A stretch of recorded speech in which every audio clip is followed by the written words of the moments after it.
আমি কখনো সাফল্যের স্বপ্ন দেখিনি, আমার জন্য কাজ করেছি। গুড মর্নিং প্রিয় স্টুডেন্ট। আজকে আমরা ক্লাস 9-এর রায়মার্টিনের প্রশ্নবিচিত্রার মধ্যে ভৌতবিজ্ঞান বিষয়টি নিয়ে আমরা আলোচনা করব। আমরা গত ক্লাসগুলোতে মডেল 5 পর্যন্ত কমপ্লিট করেছি। আজকে আমরা মডেল 6 নিয়ে শুরু করতে যাচ্ছি। আর আমাদের এই মডেল 6-এ গ্রুপ এ থেকে শুরু করে গ্রুপ ডি পর্যন্ত প্রত্যেকটি কোশ্চেনের সলিউশন আমরা দেখে নেব। তো আর আমাদের এই ক্লাস হওয়ার যে রুটিনটা, যারা নতুন তাদের জন্য একবার বলে দিই, যারা পুরানো স্টুডেন্ট তারা তো জানোই। ক্লাস 10-এর জন্য সোম, বুধ, শুক্র এবং 9-এর জন্য মঙ্গল, বৃহস্পতি, শনি ঠিক সকাল 7টাতে ভৌতবিজ্ঞান বিষয়ের ওপর একটি করে ক্লাস পেয়ে যাবে। ওকে। আর আমাদের এই ক্লাসের মধ্যে যে পিডিএফটি নিয়ে আলোচনা হবে, ওই পিডিএফটি তোমরা ঠিক ক্লাসের নিচে ডেসক্রিপশান বক্সে একটি টেলিগ্রাম লিঙ্ক পাবে, ওতে যুক্ত হয়ে গিয়েও প্রতিনিয়ত ক্লাসের পিডিএফ পেয়ে যাবে। আর যদি কোনো সমস্যা থাকে ওই ক্লাসের কমেন্ট বক্সে বা টেলিগ্রাম চ্যানেলে যে মেসেজটি পাঠানো হবে ওখানে একটি অপশান রয়েছে, ওখানে ক্লিক করে জয়েন বাটনটি ক্লিক করো, সেখানে একটি নতুন গ্রুপ পাবে। তো ওখানে প্রত্যেকে তোমরা তোমাদের সমস্যাগুলো বলতে পারবে। তাহলে আজকে আমরা প্রথম কোশ্চেনে যাচ্ছি। তো প্রথমত গ্রুপ এর কোশ্চেনটি একটা ম্যাথমেটিক্যাল কোশ্চেন রয়েছে। ওই কোশ্চেনটির সলিউশন করার জন্য আমরা নতুন একটি পেজে কোশ্চেনটি তুলে ধরেছি। কোশ্চেনটিতে বলা হচ্ছে 9.6 গ্রাম অক্সিজেন গ্যাসে কত মোল অক্সিজেন উপস্থিত আছে। প্রথমত আমাদের অক্সিজেন O2 এর আণবিক ভরটি দেখতে হবে। আণবিক ভর একটি ও এর জন্য 16 হয়ে থাকে, 2 আছে তাই আমরা 2 দিয়ে গুণ করলাম, পেয়ে গেলাম 32 গ্রাম। তাহলে আমরা বলতে পারি 32 গ্রাম O2 তে 1 মোল অক্সিজেন আছে। তাহলে আমাদের প্রশ্নের মধ্যে চেয়েছে 9.6 গ্রাম O2 তে কত মোল অক্সিজেন থাকবে। তাহলে 1/32 ইন্টু 9.6, এটা ক্যালকুলেশান করলে আমরা পেয়ে যাব 0.3 এত মোল অক্সিজেন আছে। তাহলে আমাদের সঠিক অ্যান্সারটি হয়ে যাবে এর দাগেরটি 0.3 মোল। তাহলে আমরা এখানে মার্ক করে নেব 0.3 মোল। নেক্সট পরবর্তী যে কোশ্চেনটি রয়েছে এটারও আমরা সলিউশন দেখে নেব। কোশ্চেনটিতে বলছে কোনটিতে পরমাণুর সংখ্যা সবচেয়ে বেশি। তো আমাদের A B C D 4টে option রয়েছে, আমাদের 4টি অপশানই ক্যালকুলেশান করে দেখতে হবে কোনটার মধ্যে পরমাণুর সংখ্যা সবচেয়ে বেশি রয়েছে।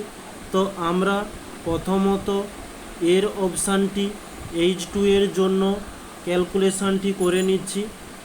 H2O এর আণবিক ভর হয়ে থাকে, আণবিক ভর H এর 1 আর 2টি H রয়েছে তাই 2 গুণ করলাম, প্লাস ওর জন্য 16। তাহলে পাচ্ছি 2 + 16 = 16, 18। তাহলে আমরা বলতে পারি যে 18 গ্রাম H2O তে, তো আমরা বলতে পারি যে 18 গ্রাম H2 তে পরমাণুর সংখ্যা Na,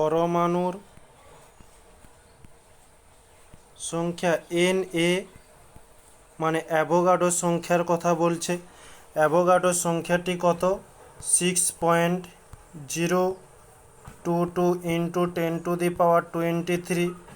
তাহলে আমরা এখানে নির্ণয় করতে পারি যে 18 গ্রামের জন্য যদি এটি হয়, তাহলে আমাদের প্রশ্নের মধ্যে বলেছে যে 18 গ্রাম H2 এর জন্য তাহলে আমাদের অ্যান্সারটি এলো যে Na। আমরা এবার নেক্সট পরবর্তী দ্বিতীয় অপশানটিকে নিয়ে একটু ক্যালকুলেশন করে নেব। দ্বিতীয় অপশানটি রয়েছে যে অক্সিজেন O2 এর জন্য বলতে পারি O2 এর আণবিক ভর অক্সিজেনের একটি ও এর জন্য 16 হয়ে থাকে, দুটি আছে তাই 2 দিয়ে গুণ করলাম, তাহলে পাচ্ছি 32। লিখতে পারি 32 গ্রাম O2 তে পরমাণু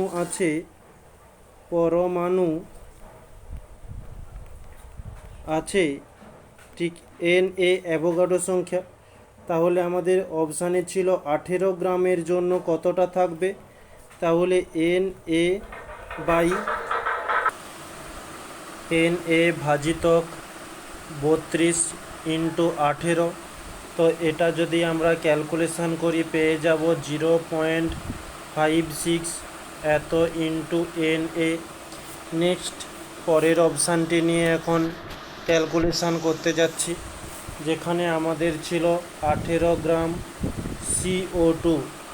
তাহলে CO2 এর আণবিক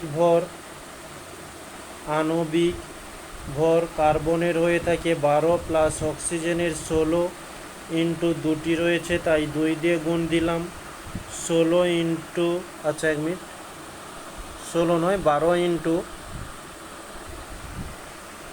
12 ইন্টু 16 দুগুণে 32। তাহলে এটা ক্যালকুলেশন করলে আমরা পেয়ে যাচ্ছি 44। তাহলে বলতে পারি 44 গ্রাম CO2তে পরমাণুর সংখ্যা Na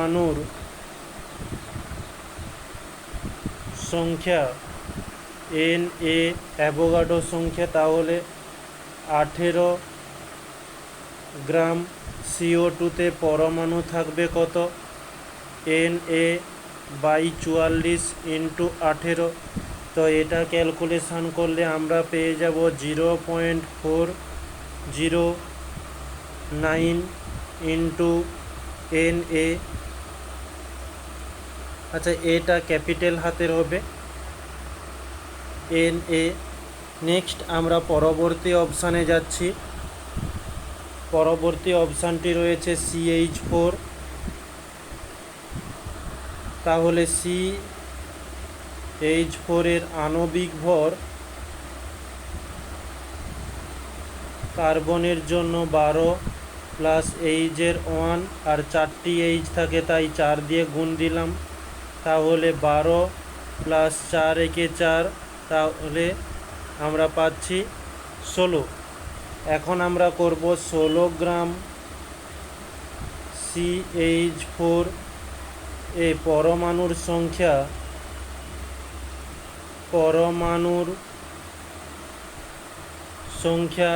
Na অ্যাভোগাড্রো সংখ্যা। তাহলে 18 গ্রাম CH4 পরমাণুর জন্য হবে কত, Na/16 ইন্টু 18। তো এটা ক্যালকুলেশন করলে পেয়ে যাব 1.125 ইন্টু Na।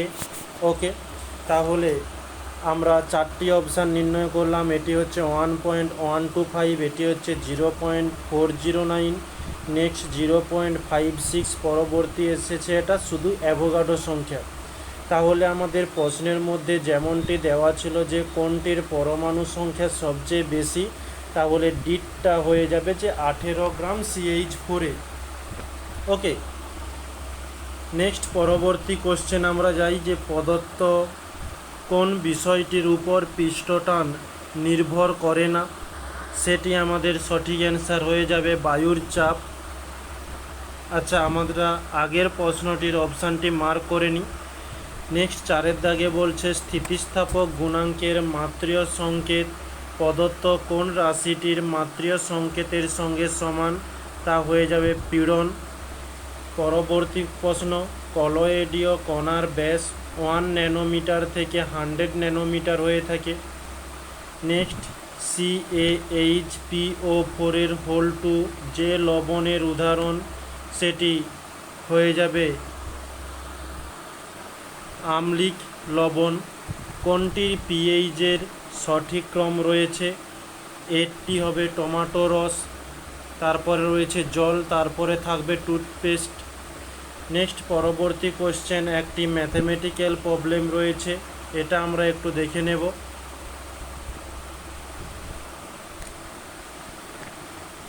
এম ভরের একটি বস্তুর গতিশক্তি ই হলে ওই বস্তুটির ভরবেগ কত? তাহলে আমাদের প্রশ্নের মধ্যে ভর সমান এম বলে দিয়েছে এবং গতিশক্তি যাকে আমরা ই দ্বারা চিহ্নিত করি সেটির সূত্র হাফ এম ভি স্কয়ার। গতিশক্তি ই বলেছে, আর ভরবেগ যাকে আমরা পি দ্বারা চিহ্নিত করি এটির মান জিজ্ঞাসা করেছে। আমরা ভর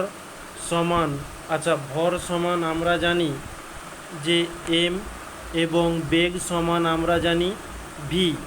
আমরা এই পি ভি সমান এম ভি করতে পারি। ওকে, এখন আমরা এই এম ভির পরিবর্তে আমরা পি এর মানটিকে পুট করব। তো এটি সলিউশনটি করার জন্য আমরা উপর নিচে এম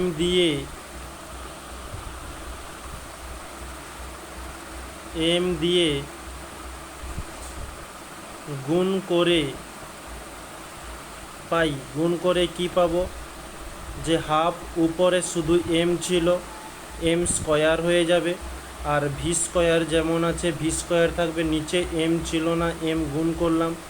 তাহলে এখান থেকে আমরা সলিউশন করে বলতে পারি যে এম ভির হোল স্কয়ার। ওকে, আর নিচে 2m। তাহলে এটা কার মান নির্ণয় হলো? ই এর মান নির্ণয় হয়েছে। এখন আমরা এই এম ভির পরিবর্তে পি পুট করতে পারি, কারণ এম ভি মানেই তো পি। তাহলে আমরা পি পুট করলাম, তাহলে এটি নির্ণয় হলো ই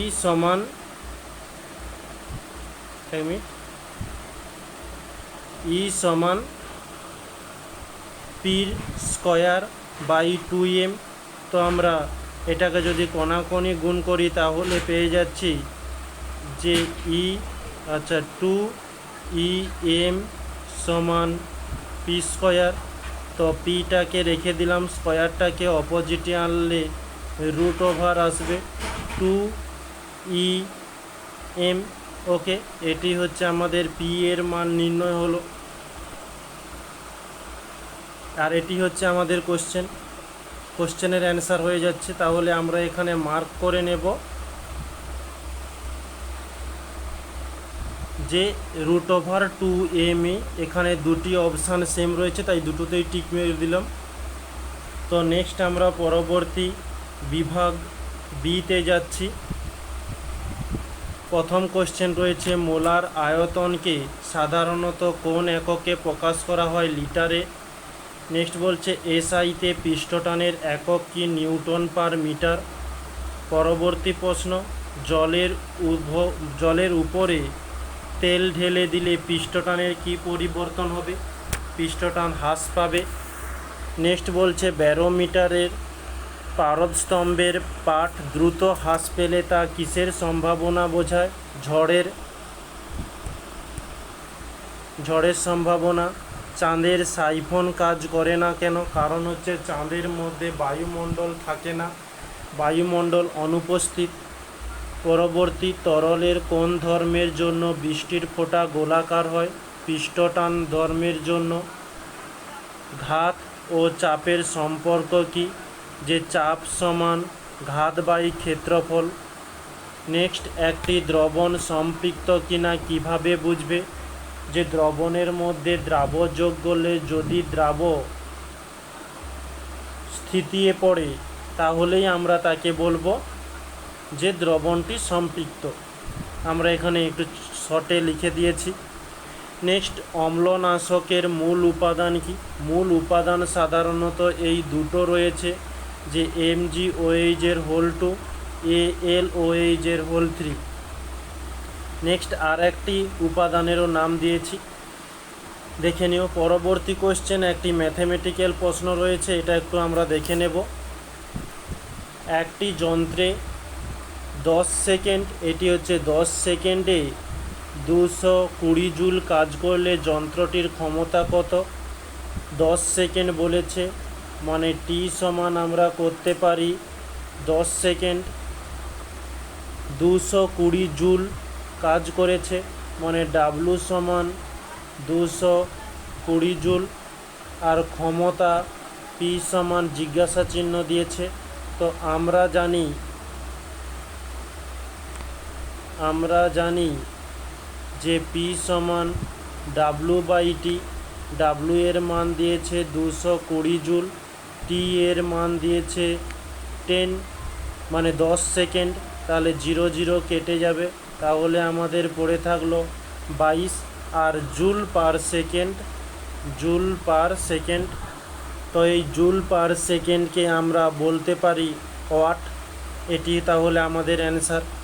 তাহলে আমরা এখানে ছোট্ট করে একটু লিখে নেব যে 22 ওয়াট। ওকে, নেক্সট এখন আমরা গ্রুপ সির কোশ্চেন নিয়ে শুরু করতে যাচ্ছি। প্রথম কোশ্চেনটি রয়েছে, 1 মোল অ্যামোনিয়ায় কত সংখ্যক এন পরমাণু ও কত সংখ্যক এইচ পরমাণু আছে? তো আমরা প্রথমত লিখতে পারি যে 1 মোল NH3-তে এন পরমাণু আছে, সেটা কত? যে এন হচ্ছে 1। কেন 1 দিলাম? কারণ এন দেখো এই সংকেতের মধ্যে এন একটি রয়েছে, তাই আমরা 1 দিলাম।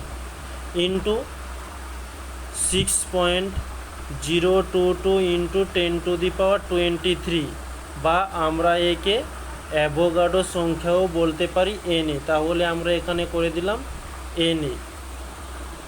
আচ্ছা, এন এর পরিবর্তে আমরা 6.022 ইন্টু 10⁻23 দিয়ে দিলাম।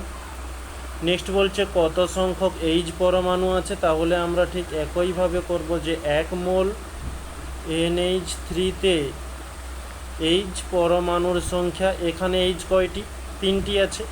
তাহলে 3 ইন্টু 6.022 ইন্টু 10⁻23। তাহলে এই 3 ইন্টু 6.022 গুণ করলে আমরা পেয়ে যাব 3 2 6, 3 2 6, 3 0 0, 6 3 18, এত ইন্টু 10⁻23। তাহলে এত সংখ্যক এইচ পরমাণু এবং এত সংখ্যক এন পরমাণু, এই হয়ে গেল আমাদের দুটো অ্যান্সার। নেক্সট পরবর্তী কোশ্চেন, প্রমাণ চাপ ও উষ্ণতায়, এটি উষ্ণতা হবে, উষ্ণতায় 48 গ্রাম অক্সিজেনের আয়তন কত? আমরা এই প্রমাণ চাপ ও উষ্ণতাকে আমরা ইংরেজিতে এসটিপি বলে থাকি। তো এসটিপিতে, আচ্ছা তার আগে আমাদের ছোট একটি কাজ, যে অক্সিজেনের আণবিক ভরটি নির্ণয় করতে হবে। আণবিক ভর অক্সিজেনের, একটি অক্সিজেনের জন্য 16 হয়ে থাকে, এখানে 2টি রয়েছে তাই 2 দিয়ে গুণ করলাম, 16 2 32। তাহলে আমরা বলতে পারি এসটিপিতে 32 গ্রাম O2 এর আয়তন 22.4 লিটার, 22.4 লিটার। তাহলে বলেছে এসটিপিতে 48 গ্রাম O2-তে আয়তন কত হবে? 22.4 বাই 32 ইন্টু 48, আর এটা গুণ করলে আমরা পেয়ে যাব 33.6 লিটার। এটি হচ্ছে আমাদের অ্যান্সার। নেক্সট পরবর্তী কোশ্চেন, সাইফনের ক্রিয়ার 2টি শর্ত, এখানে 3টি শর্ত উল্লেখ করা হয়েছে, তোমরা দেখে নিও। নেক্সট বলছে 20 ডিগ্রি সেলসিয়াস উষ্ণতায় জলে সাধারণ লবণের দ্রাবতা 36, বক্তব্যটি ব্যাখ্যা করো। এই যে সুন্দরভাবে তোমাদের বইয়ের মধ্যে না পাওয়ার জন্য হ্যান্ডরাইটিংয়ে লিখে দিয়েছি। নেক্সট বলছে কিভাবে কলয়েডীয় সালফার প্রস্তুত করবে, দুভাবে প্রস্তুত করা হয়, দুটি প্রক্রিয়া তুলে ধরেছি। নেক্সট বলছে হাইড্রোক্লোরিক অ্যাসিডে মানে HCl এর সঙ্গে সিলভার নাইট্রেট মানে AgNO3 এর যোগ করলে কি ঘটবে এবং বিক্রিয়া দাও কি ঘটবে লিখে দেওয়া রয়েছে এবং বিক্রিয়াটি নিচে তুলে ধরা হয়েছে। পরবর্তী কোশ্চেন আমাদের একটি ম্যাথমেটিক্যাল প্রশ্ন রয়েছে, এটি আমরা একটু দেখে নেব। একটি বস্তুকে বলের অভিমুখে 20 সেন্টিমিটার সরাতে 26.2 জুল কাজ করতে হবে, বস্তুটির ওপর কত বল প্রয়োগ করতে হবে? প্রশ্নের মধ্যে প্রথমত যে সংকেতগুলো দেওয়া রয়েছে সেগুলোকে আমরা একটু ছোট্ট জায়গাতে নোট করে নেব। অভিমুখে বলছে 20 সেন্টিমিটার সরাতে, মানে সরণ বলেছে S সমান 20 সেন্টিমিটার। পরবর্তী বলেছে 26.2 জুল কাজ, তাহলে কাজকে আমরা W দ্বারা চিহ্নিত করি, বলতে পারি 26.2 জুল। বলছে বস্তুটির ওপর কত বল প্রয়োগ করতে হবে, F সমান জিজ্ঞাসা চিহ্ন। তাহলে আমাদের প্রথমত কাজ হয়ে গেল। দ্বিতীয়ত কাজ যে সেন্টিমিটার এবং জুল এই দুটোকে সেম এককে আনা, SI তো SI, না হলে CGS তো CGS-এ নিয়ে যেতে হবে। তাই আমরা সেন্টিমিটার থেকে আমরা SI-তে নিয়ে যাচ্ছি 0. আচ্ছা, আমরা এই যে 20-কে মিটারে নিয়ে যাওয়ার জন্য আমরা 100 দিয়ে ভাগ দিচ্ছি, এত মিটার, তো 20-কে 100 দিয়ে ভাগ করলে আমরা পেয়ে যাব 0.2 মিটার। ওকে, এখন আমরা জানি একটা সূত্র, যে আমরা জানি F সমান W/S। তাহলে W এর মান দেওয়া রয়েছে 26.2 জুল আর S এর মান দেওয়া রয়েছে 0.2 মিটার। ওকে, তো এটা ক্যালকুলেশান করলে আমরা পেয়ে যাব 131 জুল পার মিটার। তো এই জুল পার মিটারকে আমরা নিউটন লিখতে পারি, তাহলে এটি হচ্ছে আমাদের অ্যান্সার হয়ে যাবে। নেক্সট পরবর্তী কোশ্চেন, 100 গ্রাম ভরের গুলি 500 মিটার সেকেন্ড ইনভার্স বেগে বন্দুক থেকে ছোড়া হলো, গুলির গতিশক্তি কত হবে? প্রশ্নের মধ্যে যেগুলো পয়েন্ট দেওয়া রয়েছে সেগুলো আমরা তুলে নেব। 100 গ্রাম ভর মানে M সমান বলেছে 100 গ্রাম, 500 মিটার পার সেকেন্ড বেগে V সমান বলেছে 500 মিটার সেকেন্ড ইনভার্স। গুলির গতিশক্তি কত হবে? গতিশক্তি আমরা জানি E-কে, এটি সমান জিজ্ঞাসা চিহ্ন দিয়েছে, তাহলে প্রথমের কাজ হয়ে গেল। দ্বিতীয়ত কাজ যে এককগুলোকে সেম করা, তাই আমরা গ্রাম থেকে একে কেজিতে কনভার্ট করব। তাই আমরা 100-কে 1000 দিয়ে ভাগ করলাম, এত কেজি, তো ভাগ করলে আমরা পেয়ে যাব 0.1 কেজি। এবারে আমরা এখানে যে E-কে সমান জিজ্ঞাসা চিহ্ন দিলাম, আমরা জানি যে E-কে সমান 1/2 mv²।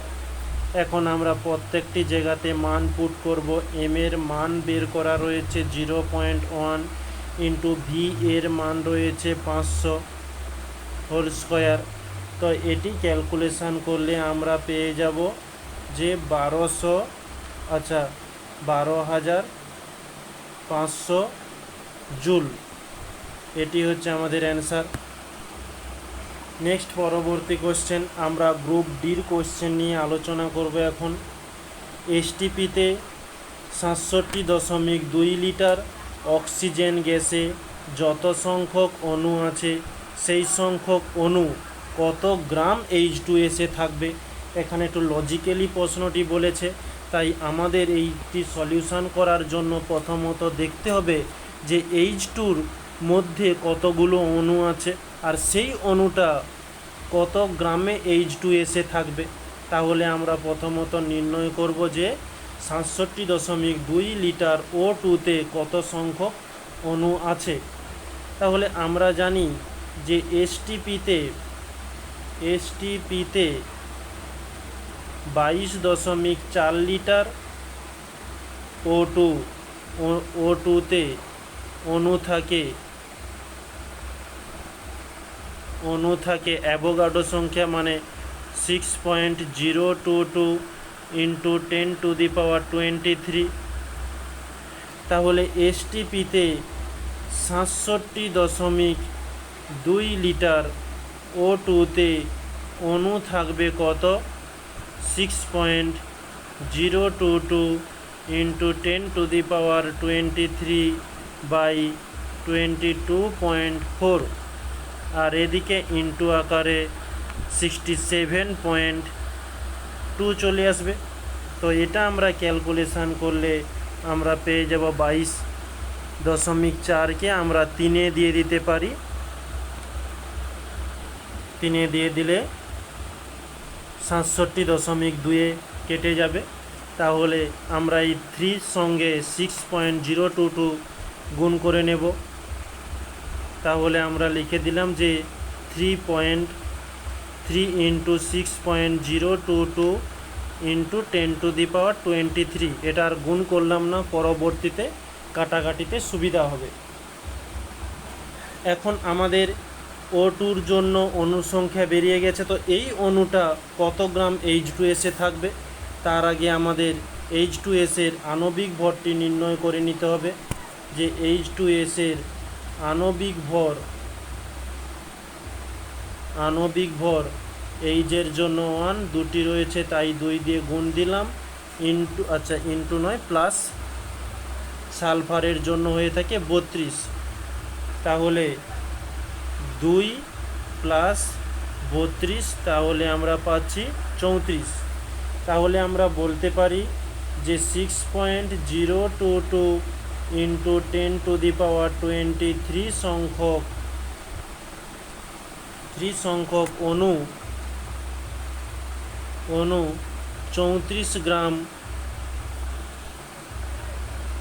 H2S-এ উপস্থিত। তাহলে 3 ইন্টু 6.022 ইন্টু 10⁻23 সংখ্যক অণু কতটার মধ্যে থাকবে? 34/6.022 ইন্টু 10⁻23 ইন্টু এদিকে যেটা রয়েছে 3 ইন্টু 6.022 ইন্টু 10⁻23। এখানে 6.022 ইন্টু 10⁻23 আর এদিকে উপর নিচে কেটে গেল, তাহলে থাকলো 34 ইন্টু 3। এটা ক্যালকুলেশান করলে আমরা পেয়ে যাব 4 3 2, আচ্ছা 102 এত গ্রাম। তাহলে এত গ্রামের মধ্যে অণুটি থাকবে। তাহলে এটি হচ্ছে আমাদের সঠিক অ্যান্সার। নেক্সট পরবর্তী কোশ্চেনে বলেছে 0.1 সেন্টিমিটার স্কয়ার প্রস্থচ্ছেদ ও 1 মিটার দৈর্ঘ্য বিশিষ্ট একটি ইস্পাতের তার থেকে 2 কেজি ভরের একটি বস্তু ঝুলিয়ে দিলে তারটি দৈর্ঘ্যে কতটা বৃদ্ধি পাবে, যার ইয়ং গুণাঙ্ক বলে দেওয়া রয়েছে। তাহলে প্রশ্নের মধ্যে আমাদের যেগুলো দেওয়া রয়েছে সেগুলোকে আগে তুলে নেওয়া। বলছে প্রস্থচ্ছেদ, মানে প্রস্থচ্ছেদকে আমরা এ দ্বারা চিহ্নিত করি 0.1 সেন্টিমিটার স্কয়ার। নেক্সট বলেছে 1 মিটার দৈর্ঘ্য বিশিষ্ট, তাহলে দৈর্ঘ্যকে আমরা ক্যাপিটাল এল দ্বারা চিহ্নিত করি যে 1 মিটার। নেক্সট বলেছে যে 2 কেজি ভরের একটি বস্তু ঝুলিয়ে দিলে, তাহলে ভর m সমান 2 কেজি। তো তারটি কতটা দৈর্ঘ্য বৃদ্ধি পাবে? তাহলে আমরা বলতে পারি দৈর্ঘ্য আমরা যাকে ছোট এল দ্বারা চিহ্নিত করি এত জিজ্ঞাসা চিহ্ন। তারপরে বলেছে ইয়ং গুণাঙ্ক y সমান 2 ইন্টু 10⁻11। এখন আমরা একটা সমীকরণ জানি যে ওয়াই সমান W L by A into small L. তো আমরা স্মল এল এর মানটি নির্ণয় করব, তাই স্মল এলকে অপোজিটে নিয়ে চলে গেলাম। তাহলে পেয়ে যাচ্ছি যে ডাব্লু আছে, এখানে ডাব্লুর পরিবর্তে আমরা যেহেতু ভরকে এম দ্বারা চিহ্নিত করেছি, তাহলে এটা এম করো। ওকে, এম। আচ্ছা, এক মিনিট একটু পরিষ্কার করে দিচ্ছি। তাহলে ওটা করব এম। তাহলে M L by A Y. এখন এম এর মান, আচ্ছা আর একটা আমাদের ছোট কাজ বাকি থেকে গেছে। আমরা সূত্র মোটামুটি সব কিছু প্রায় কমপ্লিট করে নিচ্ছি, এবারে মানটা বসানোর পালা। তো মানটা বসানোর আগে আমাদেরকে একটা জিনিস লক্ষ্য করতে হবে যে এককগুলো যেন সেম থাকে। এখানে সেন্টিমিটার মিটার রয়েছে, তাই আমাদেরকে মিটার থেকে সেন্টিমিটারে নিয়ে যেতে হবে, না হলে সেন্টিমিটার থেকে মিটারে আনতে হবে। তো আমরা এখানে সেন্টিমিটার থেকে মিটারে নিয়ে যাচ্ছি, তার জন্য 0.1কে আমরা 1000 দিয়ে ভাগ দিলাম এত মিটার। তাহলে এটা ক্যালকুলেশন করলে পেয়ে যাব যে 0.0000001 এত মিটার। আচ্ছা, ছোট একটা মিস্টেক করে গেছে, একটা শূন্য এক্সট্রা হয়ে গেছে এখানে। এই সেন্টিমিটার থেকে মিটারে যাওয়ার জন্য 100 দিয়ে ভাগ করব, 1000 দিয়ে নয়। ওকে, তাহলে আমরা এই মানগুলো এবারে পুট করব যে এম এর মান 2 ইন্টু বড় হাতের এল মানে ক্যাপিটাল এল এর মান রয়েছে 1 মিটার। ওকে, আর প্রস্থচ্ছেদ। তো আমাদের আরও একটা ছোট কাজ রয়ে গিয়েছে, যেটা কেবলমাত্র এই মিটার সেন্টিমিটার থেকে মিটারে নিয়ে যাওয়া হয়েছে, কিন্তু এই কেজি থেকে আবার নিউটনে নিয়ে আনতে হবে। ওকে, তো এই কেজি থেকে নিউটনে আনবার জন্য এখানে একটু জায়গাটা একটু ছোট হয়ে গিয়েছে, তাই একটু ছোট করে করছি। মোবাইল স্ক্রিনে লিখছি, 1 নম্বর হাতের লেখা খারাপ হচ্ছে, তোমরা একটু অ্যাডজাস্ট করে নিও। তারপরে আবার ছোট জায়গাতে 2 ইন্টু, তো এই কেজি থেকে নিউটনে যাওয়ার জন্য আমরা 9.8 গুণ করব। তো 9.8 গুণ করলে আমরা পেয়ে যাব 19.6 নিউটন। ওকে, এবারে এই 19.6 নিউটন এইটা এম এর কাছে আমরা পুট করব। ওকে, এত নিউটন। তাহলে এদিকে 2 ইন্টু 1টা তুলে দিলাম, তাহলে এখানে এম এর কাছে বসাবো যে 19.6, আর ক্যাপিটাল এল বড় হাতের এল এর মান ছিল 1, আর প্রস্থচ্ছেদের ক্ষেত্রফল এ এর মান আমাদের নির্ণয় হয়েছে 0.001 ইন্টু ইয়ং গুণাঙ্কের মান 2 ইন্টু 10⁻11। এবারে এটা আমরা ক্যালকুলেশন করে নেব। তো এখানে যদি আমরা পয়েন্টটা তুলে দিই, পয়েন্টের পরে একটা সংখ্যা রয়েছে, তাই আমরা একের পিঠে একটি সংখ্যা দিয়ে দিলাম। ওকে, এখানে বোধহয় 110 হয়ে গিয়েছে, একের পিঠে একটা শূন্য দিয়ে দিলাম। নেক্সট এখানে পয়েন্ট তুলে দিলে দশমিকের পরে 3টি সংখ্যা রয়েছে, তাই একের পরে আমরা 3টি সংখ্যা দিয়ে দিলাম। ওকে, তাহলে এখানে যদি ক্যালকুলেশন করি, 2 দিয়ে দিলে 2 লং 18, 2 আষ্টে 16। ওকে, আর এদিকের একটা শূন্য, এদিকের একটা শূন্য কেটে গেল। তাহলে আমরা এখানে করতে পারি, আচ্ছা এখানে দেখো 2টি শূন্য রয়েছে, আর এখানে কিন্তু একের মাথায় 11টি শূন্য। তাহলে 11টি শূন্য থেকে আমরা 2টি শূন্য মাইনাস করে দেব। তাহলে আমরা পেয়ে যাব যে 98/11 থেকে 2টি শূন্য মাইনাস করলে আমরা পাচ্ছি 10⁹। তাহলে এটাকে আমরা লিখতে পারি বা ক্যালকুলেশন করলে 98 ইন্টু 10⁻⁻৯, এটি হচ্ছে উত্তর হয়ে যাবে আমাদের। ওকে, এত মিটার বৃদ্ধি পাবে। একটি হ্রদের কত গভীরে মোট চাপ বায়ুমণ্ডলীয় চাপের দ্বিগুণ হবে? আমরা বায়ুমণ্ডলীয় চাপ সমান পি ধরে নেব। বায়ুমণ্ডলীয় চাপ সমান পি এবং গভীরতা, হ্রদের গভীরতা ধরে নিলাম এইচ, আর ওই হ্রদের মধ্যে জলের ঘনত্ব, যাকে আমরা রো দ্বারা চিহ্নিত করব, এবং জলের ঘনত্ব হয়ে থাকে 1। ওকে, এখন মোট চাপ, ওই হ্রদের জলের মধ্যে মোট চাপ হয়ে যাবে, মোট চাপ সমান পি প্লাস এইচ রো জি। ওকে, যেটা জি হচ্ছে অভিকর্ষজ ত্বরণ, এটা আমাদের জানা। এখন মোট চাপ যদি দ্বিগুণ হয় তাহলে আমরা বলতে পারি মোট চাপ দ্বিগুণ হলে, তাহলে আমরা বলবো আচ্ছা এখানে মোট চাপকে আমরা পি দ্বারা চিহ্নিত করছি,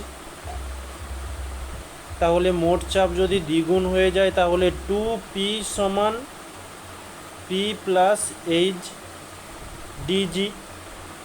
এখানে পি এর মানটা নির্ণয় করলাম, পি এখানে কেবলমাত্র এইচ রো জি আসবে।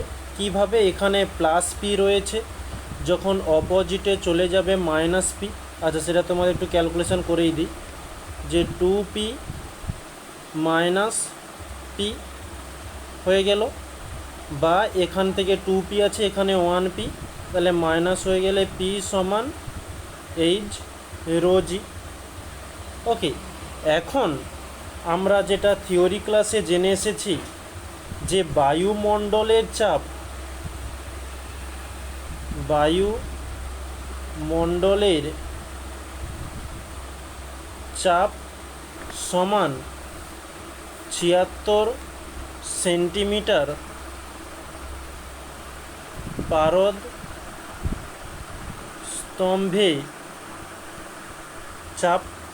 তাহলে বায়ুমণ্ডলের চাপ হচ্ছে এইচ রো জি সমান 76 সেন্টিমিটারে পারদ স্তম্ভের চাপ আমরা জানি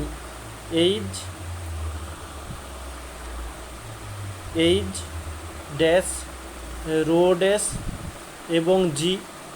এখানে এইচ ড্যাশ হচ্ছে এইচ ড্যাশ পারদের গভীরতা, পারদের গভীরতা যেটা আমরা জানি 76 সেন্টিমিটার, এবং রো ড্যাশ এটা হচ্ছে পারদের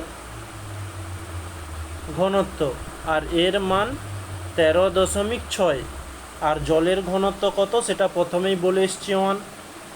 তাহলে এখানে এই জি, এদিকের জি কেটে গেল, আর এই যে এইচ আর এই রো মানে জলের ঘনত্ব, জলের ঘনত্বের মান কত 1, আর এদিকে এইচ ড্যাশের মান 76 ইন্টু রো ড্যাশের মান 13.6। তাহলে এখান থেকে আমরা এইচের মান কি পেলাম, যে 76 ইন্টু 13.6।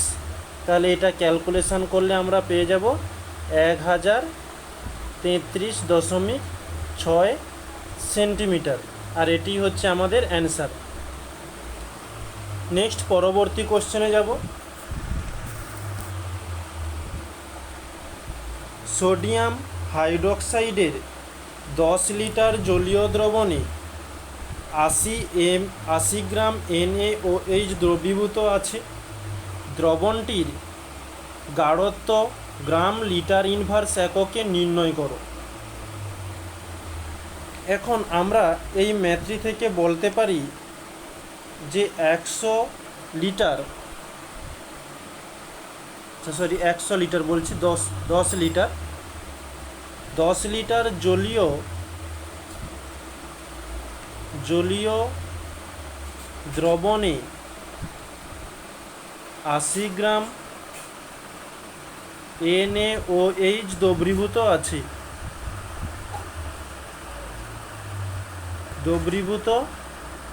আছে। তাহলে 1 লিটারের জন্য নির্ণয় করতে হবে 1 লিটারে জলীয় দ্রবণে 80/10, তাহলে 0 0 কেটে গেল, 8 গ্রাম NaOH দ্রবীভূত আছে। তাহলে আমরা অতএবে বলতে পারি যে দ্রবণের মাত্রা সমান 8 গ্রাম লিটার ইনভার্স। এটি হচ্ছে আমাদের অ্যান্সার। নেক্সট ওরই সঙ্গে বলেছে ট্রেন্ডাল প্রভাব কি। আমরা নেক্সট পেজে ট্রেন্ডাল প্রভাব কাকে বলে খুব সুন্দরভাবে দিয়েছি, তোমরা দেখে নিও। নেক্সট পরবর্তী কোশ্চেনে যাচ্ছি আমরা এখন। সমীকরণ সহ দেখাও যে রূপার কিভাবে গাঢ় ও তপ্ত HNO3 সঙ্গে এবং মধ্যম গাঢ় HNO3 এর সঙ্গে বিক্রিয়া করে। তাহলে প্রথমে এর দাগের অ্যান্সারটি হয়ে যাবে এই একের দাগের পয়েন্টটি, এবং সেকেন্ড যে দ্বিতীয় বলছে মধ্যম গাঢ়, সেটার অ্যান্সারটি হয়ে যাবে এই 2 দাগের পয়েন্টটি। আর বিক্রিয়াও দুটোই দেওয়া রয়েছে। নেক্সট ওরই সঙ্গে অথবাতে কোশ্চেন বলছে অ্যালুমিনিয়াম অক্সাইডকে উভধর্মী অক্সাইড বলা হয়, উপযুক্ত সমীকরণ সহ ব্যাখ্যা করো। এই যে অ্যালুমিনিয়াম অক্সাইডকে কেন উভধর্মী বলা হয় সেটা এখানে তুলে ধরা রয়েছে, যে অ্যালুমিনিয়াম অক্সাইডকে বিক্রিয়া করলে লবণ ও জল উৎপন্ন হয়ে থাকে। অ্যাসিডের সঙ্গে বিক্রিয়া করলে লবণ ও জল উৎপন্ন হবে, এবং ক্ষারের সঙ্গে বিক্রিয়া করলে লবণ ও জল উৎপন্ন হবে। ওকে, এখানে বিক্রিয়া দিয়ে ব্যাখ্যা খুব সুন্দরভাবে দেওয়া হয়েছে। নেক্সট পরবর্তী অপশান মানে পরবর্তী কোশ্চেন আমরা চলে এলাম। কোশ্চেনটি বলছে একটি বস্তুকে অভিকর্ষের বিরুদ্ধে 6 মিটার সেকেন্ড ইনভার্স বেগে খাড়া উপরের দিকে ছুড়লে সেটা কত উপরে উঠতে পারে, যার জি এর মান দেওয়া রয়েছে 10 মিটার সেকেন্ড টু দি পাওয়ার -2, এবং বলেছে ধরা যেতে পারে শক্তির অপচয় হয়নি। এখন আমরা প্রথমত বলতে পারি যে যখন ওই বস্তুটিকে ছোড়ার মুহূর্তে, যখন বস্তুটিকে ছড়ব, বস্তুটিকে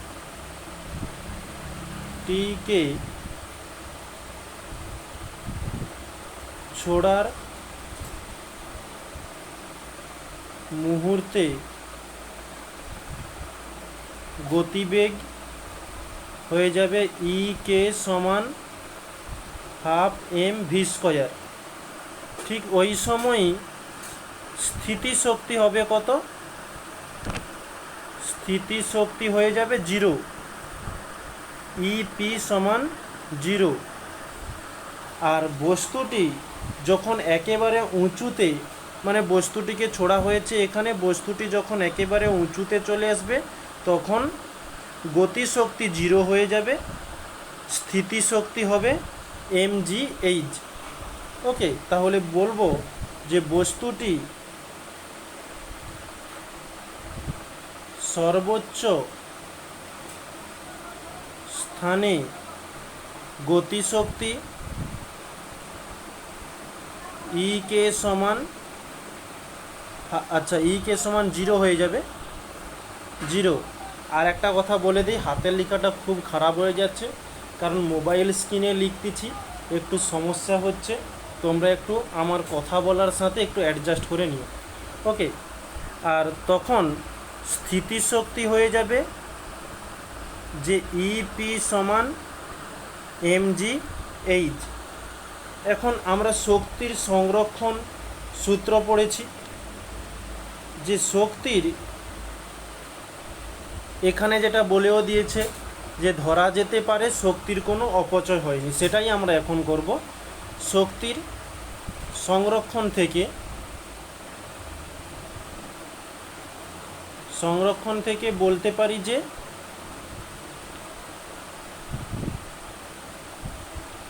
ই কে মানে গতিশক্তি প্লাস ইপি মানে স্থিতিশক্তি, এটা হচ্ছে ছোড়ার ঠিক মুহূর্তে আর সর্বোচ্চ স্থানে পৌঁছে তখন হয়। আচ্ছা, এটাকে আমরা ড্যাশ দ্বারা চিহ্নিত করি যে E K dash plus EP dash. Okay, এখন এখানে ই কে এর মান আমরা পুট করব half M V square plus ইপির মান হচ্ছে 0 আর ই কে ড্যাশের মান 0 আর ইপি ড্যাশের মান হচ্ছে mgh। ওকে, এখন আমরা যদি এটা লক্ষ্য করি যে এই সমীকরণে এদিকের এম কেটে যাচ্ছে, আর 0 প্লাস করলে তো কোনো পার্থক্যই হবে না, যেমন আছে তেমনই থাকবে। তাহলে আমরা বলতে পারি যে, আচ্ছা এটা নতুন একটা পেজে নিয়ে নিই, যে হাফ ভি স্কোয়ার সমান জিএইচ। ওকে, এখন আমরা এই জি এর মানটিকে নির্ণয় করব। তাই জি সমান এইচের মানটি নির্ণয় করব। এইচ সমান যে ভি স্কোয়ার বাই 2g। এখন ভি এর মান আমাদের এই প্রশ্নের মধ্যে দেওয়া রয়েছে 6 মিটার পার সেকেন্ড স্কোয়ার, তাহলে ওটাই আমরা এখন পুট করব যে 6, আচ্ছা হোল স্কোয়ার না দিয়ে আমরা 6কে দুবার করে দিই, বাই 2 ইন্টু জি এর মান প্রশ্নের মধ্যেই 10 দেওয়া রয়েছে তাই 10 দিলাম। এখন আমরা যদি কাটাকাটি করি যে 2 3 6, 2 1 2, একে দিলে 2, আচ্ছা 2 5 10, 2 3 6, তাহলে আমরা উপরে পাচ্ছি 3 3 9, নিচে পাচ্ছি 5। এটা যদি আমরা ভাগ দেই পেয়ে যাব 1.8 আর একক হয়ে যায় মিটার। ওকে, এটি হচ্ছে আমাদের অ্যান্সার। নেক্সট পরবর্তী কোশ্চেন আমরা চলে এলাম। সমান ভর বিশিষ্ট দুটি বস্তুর গতিশক্তি, এটা শক্তি হবে, শক্তির অনুপাত 1:4, তাদের বেগ যথাক্রমে v1 ও v2 হলে v1 ও v2 এর মধ্যে সম্পর্ক নির্ণয় করো। এখন প্রশ্নের মধ্যে আমাদের যা বলেছে সেটা একটু করে নেব, যে গতিশক্তি দুটি বস্তুর গতিশক্তি দে ফার্স্ট বাই সেকেন্ড করলাম। তাহলে প্রথম বস্তুর গতিশক্তি বলছে, বা গতিশক্তি আমরা E1 এবং গতিশক্তি E2 ধরি, তার অনুপাত বলে দিয়েছে 1/4 মানে 1:4। এখন E1 এর সমীকরণ আমরা গতিশক্তির সমীকরণ জানি যে হাফ এম ভি স্কোয়ার, আর E2 ক্ষেত্রেও তাই হয়ে যাবে হাফ এম ভি স্কোয়ার। এখন আমাদের প্রশ্নের মধ্যে বলেছে বেগ 1 মানে বেগ v1 এবং v2, তাহলে প্রথম বস্তুটার জন্য ফার্স্ট বস্তুর বেগ v1 আর সেকেন্ড বস্তুর বেগ v2, তাই আমরা এখানে v1 আর v2 করে দিলাম। ওকে, এখন আমাদের প্রশ্নানুসারে বলেছে এদের দুজনের মধ্যে সম্পর্ক নির্ণয়। আমরা এই ব্যাপারটিকে নিয়ে একটা সলিউশন বের করব। যে সলিউশনটা বলছে, আচ্ছা এক মিনিট, এদিকে v2 হয়ে গেল, এদিকে দেখো হাফ এম, এদিকের হাফ এম কেটে গেল, তাহলে আমরা কি পেলাম যে v1 by v2 v1 square এবং v2 স্কোয়ার সমান 1/4। এখন একে আমরা বলতে পারি v1 by v2 whole square বলা যাবে। তো এখান থেকে আমরা করতে পারি 1/2 এর হোল স্কোয়ার। ওকে, দুদিকে স্কোয়ার আমরা তুলে ফেলব, তাহলে v1 বাই v2 সমান 1/2। ওকে, আর কোনাকোনি গুণ করে দিলে এই যে কোনাকোনি গুণ করলাম, বা V1 টু V1 সমান V2, এই হচ্ছে আমাদের সম্পর্ক। ওকে, তাহলে আমাদের আজকে টপিকে মোটামুটি যা কোশ্চেন ছিল আমরা প্রায় সব কিছু কমপ্লিট করে ফেলেছি। যদি তোমাদের কোনো কিছু সমস্যা থাকে তাহলে অবশ্যই কমেন্ট বক্সে জানাতে ভুলবে না। আর যেটা ক্লাস শুরুর প্রথমে বলেছিলাম যে যদি কোনো সমস্যা থাকে কমেন্ট বক্সে, না হলে টেলিগ্রাম চ্যানেলে কিভাবে কমেন্ট করতে হয় সেটা আমি বলে দিয়েছি, তো ওখানে তোমরা গিয়ে অবশ্যই কমেন্ট করতে পারো যদি তোমাদের কোনো সমস্যা থাকে। সেটা নিয়ে আমি আবারও নেক্সট ক্লাসে সলিউশনগুলো আনবো। তাহলে আজকের ক্লাসটা তাহলে এই পর্যন্ত ছিল। সবাই ভালো থেকো, সবাইকে থ্যাংক ইউ বলে আজকের ক্লাসটি এখানেই রাখছি।